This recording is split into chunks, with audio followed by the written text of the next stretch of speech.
Thanks for joining our award series program celebrating our Preserving Neighborhood Character Award winner, Queen Anne Masonic Temple. My name's Evan Bew, and I'm the Community Programs Manager here at Historic Seattle. And our mission is saving meaningful places to foster lively communities. And I want to acknowledge and thank all of our 2025 programming sponsors for making this and all of our programming possible. I especially want to thank our presenting partner, National Trust Insurance Services. And then I also want to thank the project teams who are here with us today. You're responsible for making this project happen, and you're also here to give us a fantastic insider's look into the project. So thank you all for being here. And just before I pass things off, a little bit of color as to why we awarded Queen Anne Masonic Temple our 2024 Preserving Neighborhood Character Award. So the visionary and adaptive reuse of the Queen Anne Masonic Temple into 2 luxury townhomes ensures the continued presence of this 119-year-old landmark building in a neighborhood that is rapidly losing historic properties to modern, dense development that is too often not respectful of the scale and character of the surrounding homes. Where many developers would have shied away from this ambitious project in favor of tearing it down for cheaper construction and wider profit margins, the development team recognized the historic URM building's potential to be transformed into unique, beautiful living spaces. And we're so thankful they did. So with that, I'm going to pass things over to Steve, Seth, and Lino. Good afternoon, everybody. My name is Steve Kennedy, and I was a partner in the Masonic Temple conversion, or the Sun Telephone building at first, then the Masonic Temple. Lino was one of our other agent partners that brought us this deal as a potential project to my another partner, Rich Rogers and Seth. And I've been looking at the Queen Anne Masonic Temple for my entire career. I'm a real estate agent up in the Queen Anne area, and I've just always loved this building. And went to several events there, a wedding there one time, and I just thought it would be so cool to restore it and keep it. And so when we got the opportunity with Lino to put this deal together, it was we thought let's just go for it. And but we had no idea how hard it was going to be and how long it was going to take. But we did get through it, and it turned out, I think, in the end, like you had mentioned, Evan, it was not a profitable deal, but it was very made us feel good about saving it for the neighborhood and keeping the Queen Anne look. And I think after we were done too, Seth will get into this, but if the big earthquake ever hits, you want to be inside that building. It's never coming down. It's got so much reinforcement. Yeah. Seth, you might go ahead. Yeah. Hi, I'm Seth Hale with N5 Architecture, the architect of record for this project, along with many consultants that helped this project come to fruition. This was a massive undertaking on everyone's part, including the ownership to undertake this project. So I'm just going to get underway with the presentation. And also, I just want to say thank you very much for letting me reschedule this. I was ill for the last time, and you would not have wanted me at that time. So hopefully we get the same number of people joining us today, and I'm going to share my screen and get underway. And I'm not as familiar with Zoom, so bear with me while I figure out how to do this.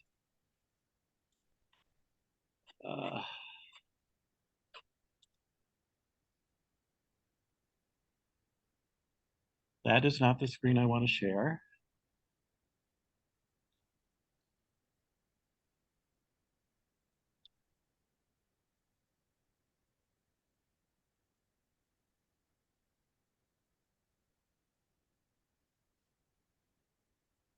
And I clearly have way too much open. Are you able to see that? Yeah, it looks like an email or something. There, can you Historic read that? See that? Seattle. Oh, there we go. Okay. And now let me figure out how to go into presentation mode. There. Okay. I think I've got it. Can everybody see that? Yep. Yeah, it looks like you're on your way. Masonic Excellent. Temple Very good. Townhomes. Yes, very good. So I'm just going to start with a brief history of the building. It was constructed in 1905 as the Sunset Telephone Company. And it had a very brief tenure as the Sunset Telephone Company because they quickly outgrew the space and moved about a half block to the south.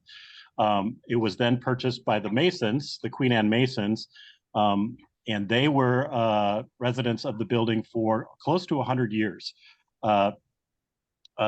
One thing I did want to point out in this image, this is the image from, I believe it's a Depression era image, but this is an image from the newspaper of the time.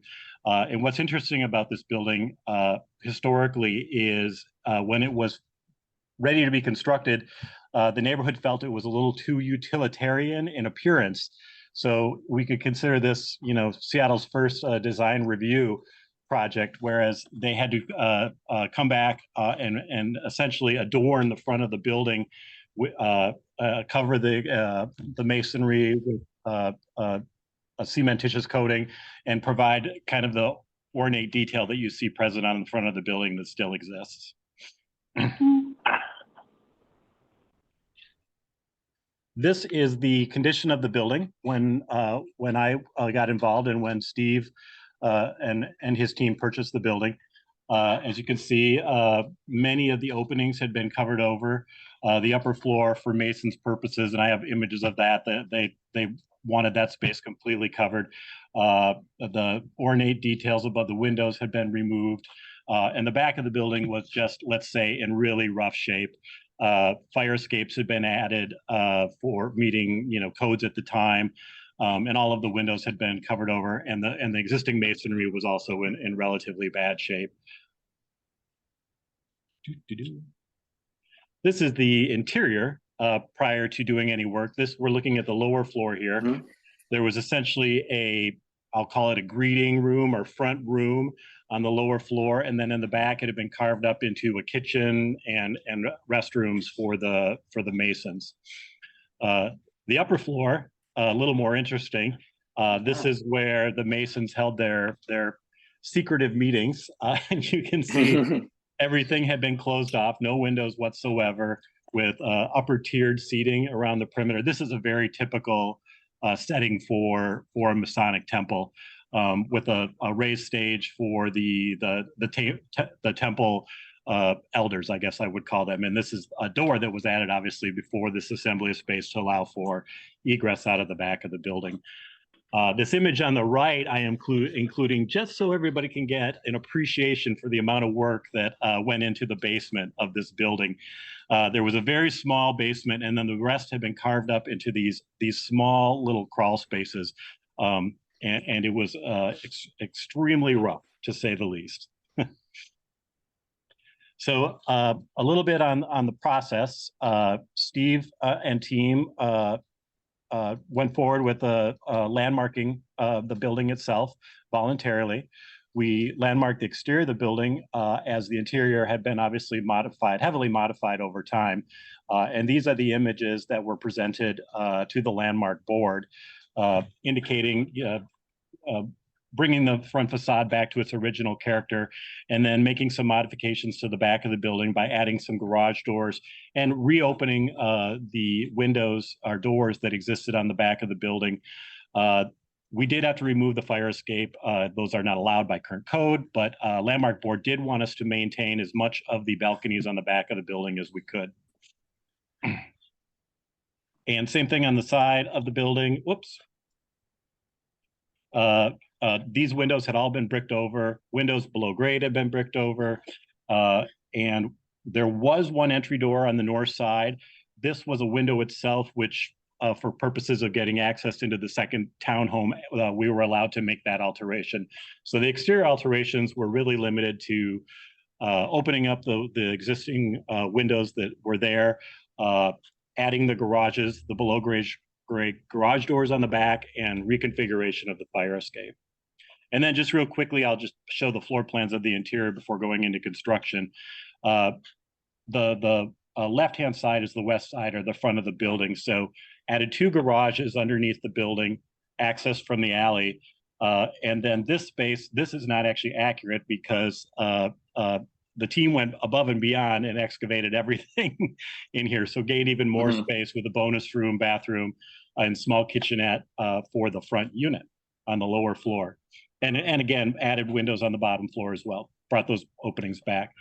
The building was separated to an east unit and a west unit by a dividing wall down the middle.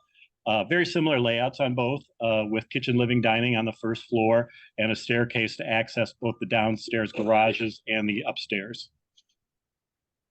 And now looking at the upstairs, again, very similar in layout with primary suites with a primary bathroom, walk-in closet, and a secondary bedroom in both and secondary bathroom in both as well.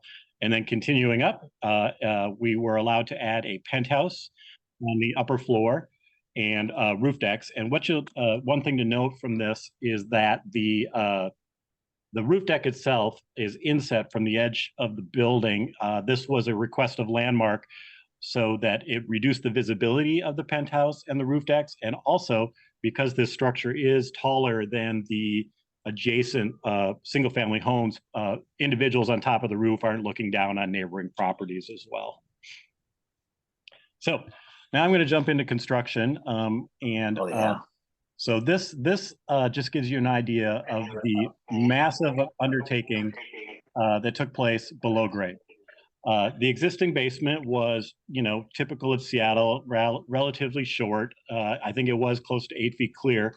But the team went ahead and excavated further down, not only to gain additional headroom on the lower floor, but to support the amount of steel that went into this building for the seismic retrofit required new footings and new foundations throughout. You can see in this middle image, there literally is no footing. The existing concrete walls were just bearing on soil.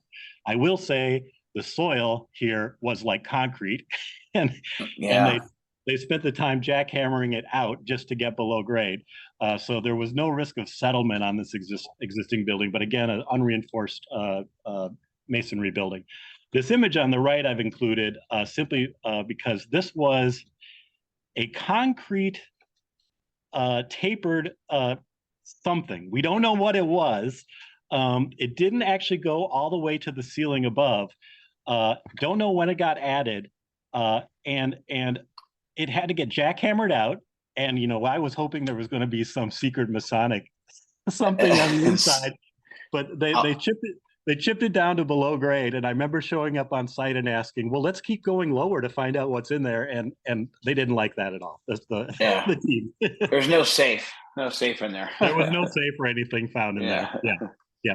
So this just gives you an idea. And then in this middle image as well, you can see some of the steel framework going in for the windows that were put back in place that had been bricked over. This image is again in the basement, indicating the steel cages that went into place. So you can kind of see the foundations have been poured here, the footings, and then a steel cage was put up for the brace frames. There's 4 brace frames, one on each exterior wall.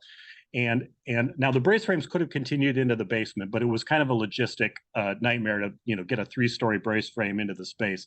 So it was more feasible to build a concrete foundation wall up to the main floor that would then support these brace frames. And then you can see this individual here. He is actually epoxying into the existing concrete wall to tie this all back to the existing structure. This is the finished product in the basement, showing these massive foundation walls that went in. They're about 18 to 24 inches thick.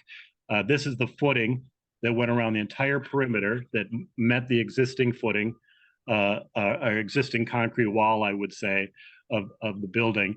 And again, 4 of these around the perimeter of the building that went up to the main floor. So this is actually looking from the main floor. These are the bolts that were put in place that will accept the brace frame that came in, that was lowered into place. but I think this image on the left just shows you, the amount of rebar and steel that went into these foundations. You can also see the anchor bolts into the existing wall to tie this all together. And then again, the bolts that are level with the finished floor on the main floor. It was quite an undertaking to get this all coordinated.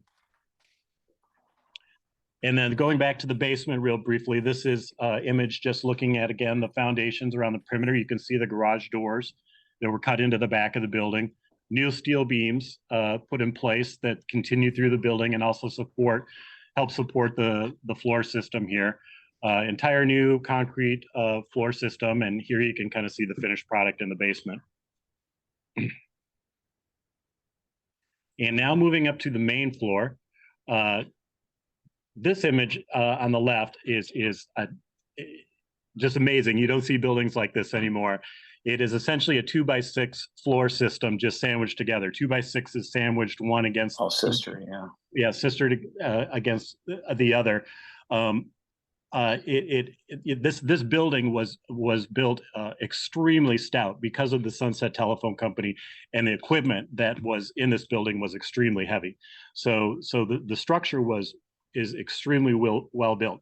Unfortunately, there was, as you can imagine, some damage to this floor, especially around the perimeter where there had been some leaking over time. So there was some damage that had to be repaired. You can also see some 4x members that had to be get added to replace some 2x that had been damaged. This element is actually capturing the portion of that floor because it wasn't even bearing on exterior walls at the time. So the new steel framing has gone into place, steel beams coming up through the floor. And as you'll see later, this was something that we really were looking to expose at one time, but by the time we got done with it, it was just really carved up. So ended up covering it up at the end of the day, but we're able to salvage the floor system. These are some more images looking at the first floor. The steel beams, again, steel columns carrying up from the basement below and replacing the wood beams that were in place here, but had been, again, because of the interior structure being pretty carved up over time, really didn't meet any code to date. And so it was easier to replace them with new steel beams and get some better alignment out of it as well. You can also see the perimeter steel on the building that's taking the gravity loads of the floor above. And then now just kind of a brief overview of the brace frames themselves. As I mentioned, there were 4 separate brace frames, one on each wall. The image on the left is indicating the brace frames being constructed off-site. The team attempted to do as much welding as possible off-site. However, these brace frames did come in 2 pieces for logistics purposes. Everything had to be craned into place, and there was very limited access with power lines in the alley. There's trees in the front. So the team came up with a pretty ingenious idea here of lifting these brace frames over the top of the building, essentially cutting slots into the roof, and then cutting a slot through the main floor to lower these brace frames into place. And again, landing on that earlier image where all the bolts were located.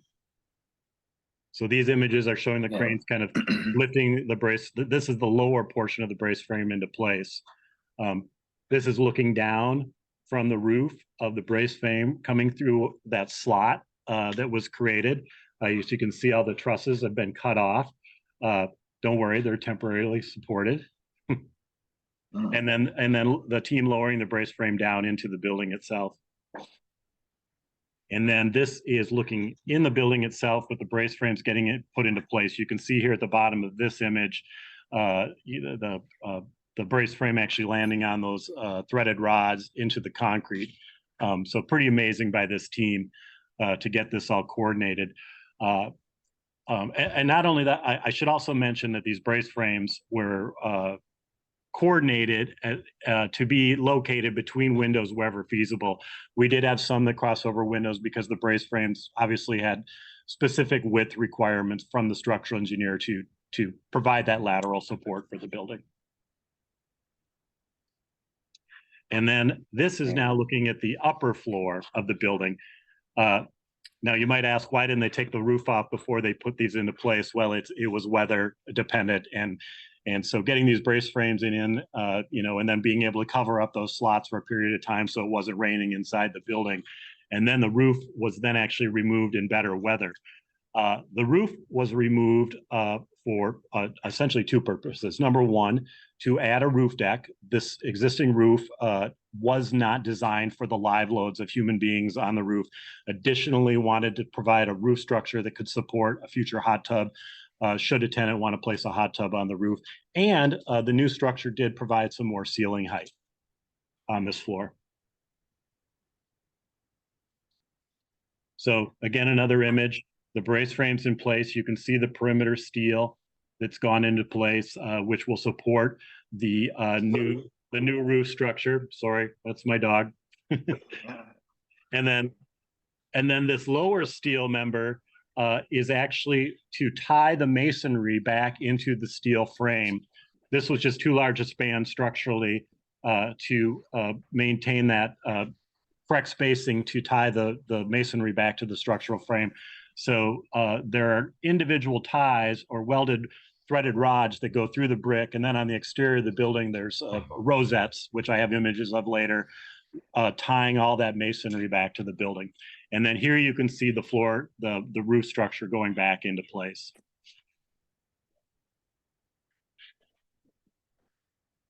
And then just a quick image of the framing going up into place, and the roof deck itself in penthouse. This penthouse does differ a little bit from what Landmark, we presented to Landmark, but Landmark actually asked us, in lieu of having a sloped roof, to make this a rectangular structure to reflect more the geometric nature of the building itself. I don't have any images of the wood frame construction taking place in the building, but that's, once the steel frame was in place, that's pretty standard construction. So I now have images of the finished structure itself. As you saw earlier, the front of the building, we did replace the essentially lintels with the keystones that were there that had been removed from the building. The windows that had been closed off on either side have been brought back. All the windows are new on the building, and there was quite a bit of repair to this facade as well. The back of the building, you can see, underwent quite a transition. Again, adding the garage doors to the lower floor and excavating out a little bit to provide a driveway from the alley to get down to these garage doors. Opening up, this opening had been closed off in the past. There's I think this is kind of an interesting element. There was a beam here, an old wood beam that was rotted, but it was a pulley that was used, most likely used to lift equipment in and out of the space. So these weren't actually doors. Well, I would take it back. It was a door, but when this building was originally built, it is highly unlikely that this metal balcony was present. Again, this was added as part of the masons. But these were just large openings that would be opened only when equipment was brought in or taken out from the building. This did get replaced with a new steel beam, and we actually had to put a note on it that it's not rated to lift anything. So, hopefully nobody's using it. Don't bring a piano up on that. Yeah, don't bring a piano up on that. On the north side of the building, again, there was one entry door on the north side. We did add a secondary entry door, which would be this back door on the left-hand image here. This was a window which was cut down to allow entry into the back unit. So this is essentially the back unit's front door. Again, here you can see the rosettes. A good example of those where they're added along the building facade.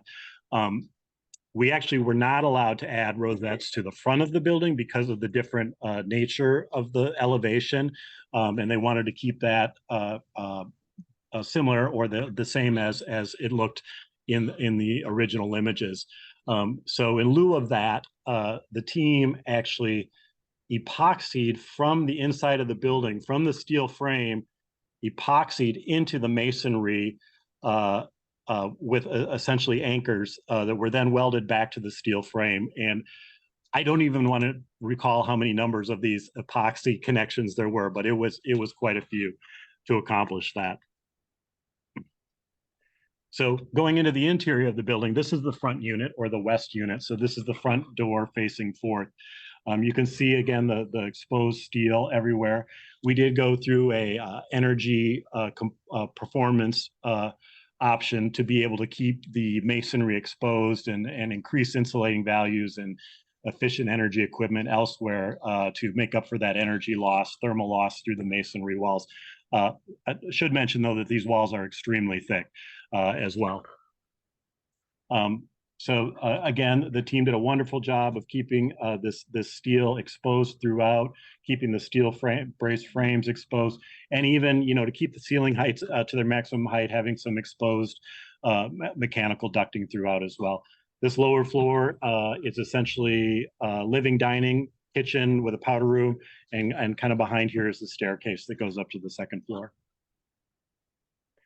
This is what became of the basement on the left-hand image. So this is the great room that was created. And as you can see, again, the team excavated all the way to the north side as well. So a small kitchenette was placed, a bathroom as well. And I think there might even be a storage room, or maybe it turned into a wine room. You'd have to let me know, Steve, what that ended up being down there. I think they're using it for a bedroom, actually, but it's not a legal bedroom because there's no window. But yeah, it's a non-conforming bedroom. Yeah, yeah, but created a pretty nice space down here from what existed before. It's a really nice space. And then moving up to the primary suite on the second floor, you can see the extremely high ceilings that we were able to create by putting in those new ceiling joists. This is a good example of the brace frame. This is the west elevation. The entire facade is windows. So did our best to leave these windows exposed without having the brace frame block any of the views. But in some cases, this member here, there really no other opportunity. This was the least obtrusive, I guess I would say, of the brace frame locations. And then looking at the primary suite bathroom as well, with a walk-in shower tub enclosure. This is the east unit facing the alley, and one would think facing the alley may not be as desirable. I actually think this is almost a better unit because of the amount of light that comes in from this side, and having the full doors on the back, and having that balcony space. So it's a really nice unit as well. Very similar layout again, with living, dining, and kitchen on the lower floor, and a powder room with stair to the upper floors. You got more privacy too in that unit because of the grade change. Yep, that's true. So you're elevated on the back of the building.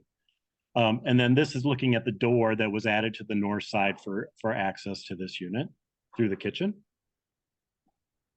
Again, the primary suite on the back of the building, with again the diagonal brace frame placed to kind of reduce the amount of exposure, or reduce the amount that we're covering up the windows on the back of the building. And image of the roof deck with actually a very nice view of downtown Seattle from the roof deck. And it's because this structure is taller than most residential buildings, adjacent residential buildings, the views are quite amazing. On a clear day, you can see Mount Baker to the north as well. This is the finished penthouse up on the roof, again, a rectangular shape as requested by Landmark, and a aerial view looking from the top, kind of showing that setback from the edge, so that you're not looking down on the neighbor's property here as well. And finally, image of the exterior of the building at night. And that's what I have for you today. Fantastic. Wow. We have some time for questions. I'll allow all those in attendance the opportunity. I have a few questions for you, though. Mm-hmm. So anybody with a question, just go ahead and unmute and ask away.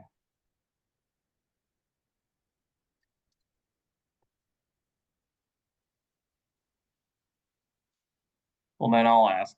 So, when you were originally conceiving this project, was it always intended to be a two-unit completed building, or did you explore other options to further subdivide the space? No, well, we always looked at 2 units.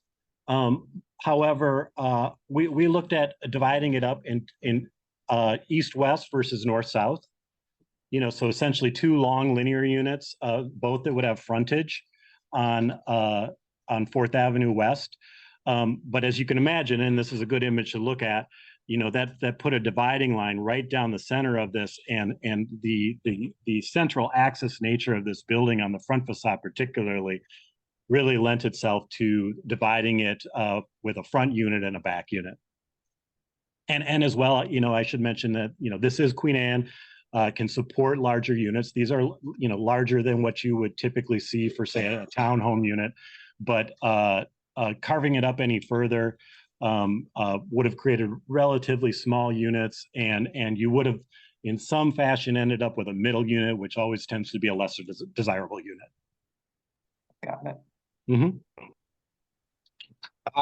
I have, I don't know if you can hear me. Yeah. Oh, this is Michael Hershenson, even though it shows up as somebody else. But anyway, I was wondering, rumor has it on the street that it's being used as one unit.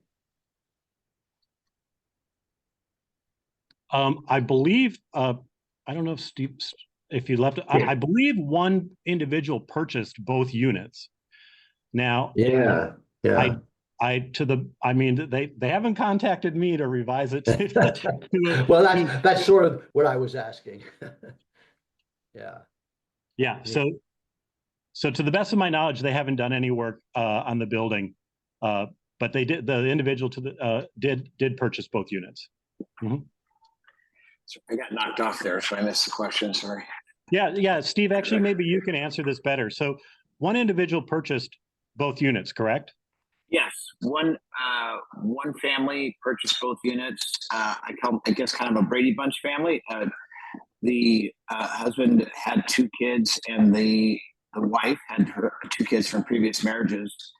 And so I guess the kind of way they use it, when the other 2 kids from the wife come to stay with them, they stay in the back unit to give the kids their space and privacy, so a little more normality. But I understood they were going to open up one door on the 2nd floor. They were going to open up a space so they could walk between the units. Thanks. Mm-hmm. Seth, Steve, and Lino, I'm just curious, have you ever worked on a project like this, a historic building with this robust of a renovation? Never. Yeah. Yes, I've done another seismic retrofit for Seattle Pacific University, Alexander Hall. It's their oldest building on campus, and Steve, it trumped this one. Oh, did it really? Okay. Yeah. Yeah. A number of years ago, we worked on a little duplex down on 14th West. It was under Seattle Historic, just to do a remodel, and we kind of worked with the Historic Society to keep the exterior the same, but it was a much smaller project. Just basically, we had to get paint colors, and there was some corbels that needed to be replaced, and it was kind of it had a bad roof and stuff. But it was something that couldn't be torn down because it was a property that was apparently owned by the Burke Gilman or the Burke family. It was one of their beach houses that they moved up from Inner Bay. So, but very easy compared to this. This was, I think when we got started on it, I was just so excited to be involved with it because like I said, loved this building my whole career, selling real estate up in Queen Anne. And I just had this deep desire to save it and do something with it. But we really, to say we did as much feasibility as we could, but I think Seth would say the job really grew as we dug into it. It's like a little bit of a Pandora's box. Yeah, and these always are. It's it's every time something gets opened up, there's a surprise. And especially getting out of the ground with these buildings, it's unbelievable what you run into. And I'll just use the other building I worked on as an example, Alexander Hall. Same thing. We started opening up the basement, and they had essentially set the entire building on bricks that had just been thrown into the ground, and then just with a bunch of mortar poured around them, like just a mass pile of bricks that made it even more difficult to take out and start over. There's another house on Queen Anne where that about a little bit later than Alexander Hall. It's called the Chapel Building on the corner of First Avenue North and Highland Drive, and it's getting its brick foundation now anchored into another foundation placed underneath the brick foundation, and then rods going through the brick into the into the concrete below. So it happens around here with some of the really old buildings. I have one other question. Since you have this slide of the back on of the rear of the house, and I did want to give credit to Leanne Olson for having insisted on preserving the beam coming out of the back at landmark hearings. But what is the door above the little, looks like an ash chute or an ash door or something on the back, or the lower right hand, just above the lower garage, right hand. Right over here.